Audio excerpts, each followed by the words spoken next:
मेरे किस्से कहानियों का उद्देश्य किसी प्रकार का डर या अंधविश्वास फैलाना नहीं है, केवल मेरे और कुछ लोगों के द्वारा साझा किए गए किस्सों से प्रेरित है और आपके मनोरंजन के लिए है। हर किसी का सपना होता है कि अपना एक प्यारा सुंदर घर हो। पर तब क्या हो जब आपने अपनी पूरे जीवन की जमा पूंजी लगा करके एक प्यारा सा घर लिया हो अपने पसंद का, और वो हॉन्टेड हो। नमस्ते, सत श्री अकाल। मैं हूँ गरिमा और आपका स्वागत करती हूँ अपने चैनल गरिमाई किस्से एंड कहानियों में।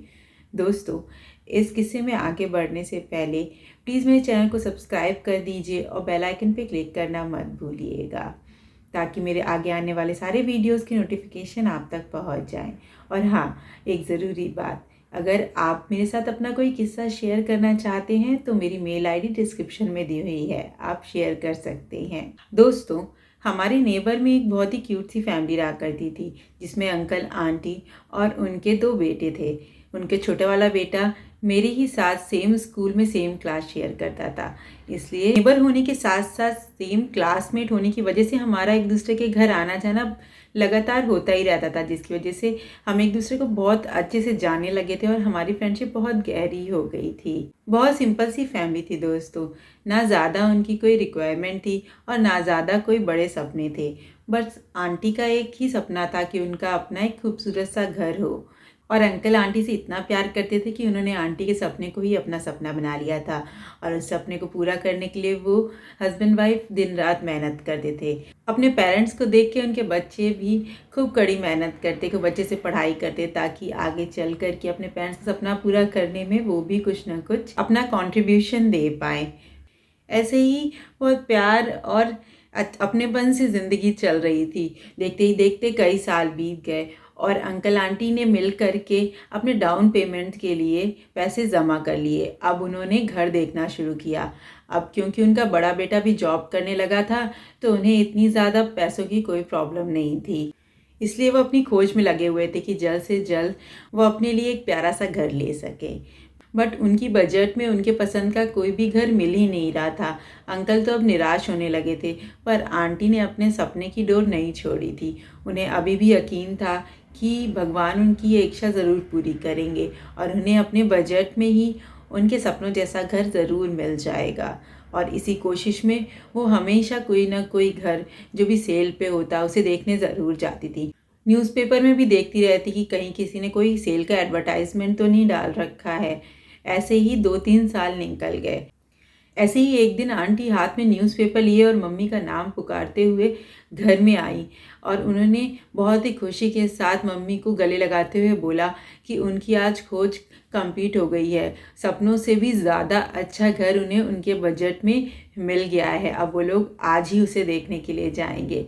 तो मैंने और मम्मी ने बहुत ही क्यूरोसिटी से उनसे पूछा कि कौन सा घर है, तो उन्होंने हमारे सामने न्यूज़पेपर रख दिया। हमने जब न्यूज़पेपर में देखा तो वहाँ पर एक एडवर्टाइजमेंट था। एक कोई बहुत ही बड़ा सा बंगलो काफ़ी कम दामों में बेच रहा था। लिखा हुआ था कि वो जल्द से जल्द उस मकान को बेचना चाहता है। उस एडवर्टीज़मेंट को पढ़ कर के हमें अजीब सा कुछ लगा, तो हमने आंटी से बोला कि आंटी, ऐसा कैसे हो सकता है? इतना बड़ा बंगलो कोई इतने कम दाम में क्यों बेच रहा है? और इतनी जल्दी क्या है उसे इस बंगलो को बेचने की? आप प्लीज़ इसे लेने से पहले पूरी अच्छे से जांच पड़ताल कर लीजिएगा। तब उन्होंने हाँ में सिर हिलाया कि हाँ, वो अच्छे से सब कुछ परख लेंगी, जांच पड़ताल कर लेंगी, तभी इस घर को लेंगी। तो हमने भी संतुष्टि के साथ उन्हें बधाई दी और वो हंसते हुए खुशी खुशी अपने घर की तरफ निकल गईं। दूसरे दिन सुबह सुबह एक मिठाई के डब्बे के साथ गुप्ता आंटी हमारे घर के गेट पे खड़ी थी। उन्होंने बेल बजाई तो मैंने जाकर के गेट खोला और उन्हें इस तरह मिठाई के डिब्बे के साथ देख कर के मैंने उनसे पूछा, क्या हुआ आंटी, क्या आपकी मकान की डील पूरी हो गई? तो उन्होंने मुझे गले लगाते हुए बोला कि हाँ बेटा, लगभग पूरी हो गई है। अब 1-2 दिन में रजिस्ट्री की सारी चीज़ें कंफर्म हो जाएंगी, तो बस वो मकान हमारा हो जाएगा और उसके बाद गृह प्रवेश में हम सबको वहाँ जाना होगा। इतना कह कर के वो अंदर चली गई मम्मी के पास। उनकी बातें सुन के मुझे खुशी तो हुई, पर अंदर से एक अनजाना सा डर भी आ गया कि आंटी ने इतनी जल्दबाजी में वो घर फाइनल क्यों कर दिया।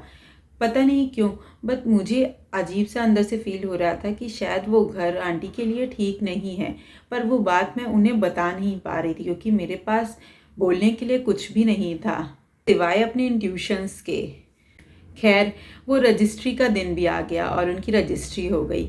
उसके बाद वो गृह प्रवेश की तैयारियां करने लगी। उन्होंने अपनी इस खुशी में अपने सब अपनों को शामिल होने के लिए इनविटेशन दिया और हम सब उनके यहाँ पहुँच गए गृह प्रवेश की पूजा में। घर तो बहुत अच्छा लिया है गुप्ता भाई साहब ने। सब दबी जबान में ये भी कह रहे थे कि इतना महंगा घर कैसे ले लिया, ज़रूर कोई ना कोई ब्लैक मनी होगी इनके पास। ये ऐसे ही कहते थे कि ये 2 नंबर की कमाई नहीं करते, पर किसी को ये बात नहीं मालूम थी कि उन्हें ये बहुत ही कम दाम में उनकी बजट में मिला था। कई लोगों को मैंने ये बात बताने की कोशिश भी की, पर उन्होंने मुझे बच्ची समझ करके मुझे बोला कि बेटा तुम्हें कुछ नहीं मालूम है, ऐसा ही होता है, लोग ऐसा बोल देते हैं। तो मैं फिर चुप हो गई और जा कर के पूजा के स्थान पर बैठ गई। पूजा भी संपन्न होने वाली थी। पंडित जी हवन की तैयारियां कर रहे थे, तो गुप्ता अंकल के बड़े बेटे ने आकर के सबसे बोला कि जो जो हवन में पूर्णाहुति देना चाहता हो वो आगे आ जाए हवन के पास। अभी हवन की तैयारियां चल ही रही थी कि अचानक से आंधी तूफान आने लगा। तो गुप्ता अंकल के दोनों बेटे खिड़की दरवाजे बंद करने के लिए भागे। अभी वो विंडो और डोर क्लोज कर ही रहे थे कि अचानक हवा के तेज झोंके की वजह से जल का एक लोटा जो कि हवन की लकड़ियों के पास ही रखा था उन पर आकर के गिर गया और हवन के लिए जो लकड़ियां आई हुई थी वो पूरी की पूरी गीली हो गई। हे भगवान, इतना बड़ा अपशगुन! गृह प्रवेश की पूजा में विघ्न! अब कैसे होगी पूजा? कहाँ से मिलेंगी लकड़ियाँ? इतने आंधी तूफान में कैसे आएगी लकड़ियाँ? ऐसी कौन सी शक्ति है जो नहीं चाहती कि गृह प्रवेश की पूजा संपन्न हो पाए? अब कैसे रहेंगे उस घर में अंकल आंटी बिना गृह प्रवेश की पूजा के? आपके इन सारे सवालों के जवाब आपको मिलेंगे मेरे नेक्स्ट पार्ट में, इसलिए प्लीज़ मेरे चैनल को सब्सक्राइब कीजिए और बेल आइकन पे क्लिक करना मत भूलिए ताकि जैसे ही मैं नेक्स्ट पार्ट अपलोड करूं आपके पास इसका नोटिफिकेशन आ जाए। So stay tuned till next part is coming. Thank you so much.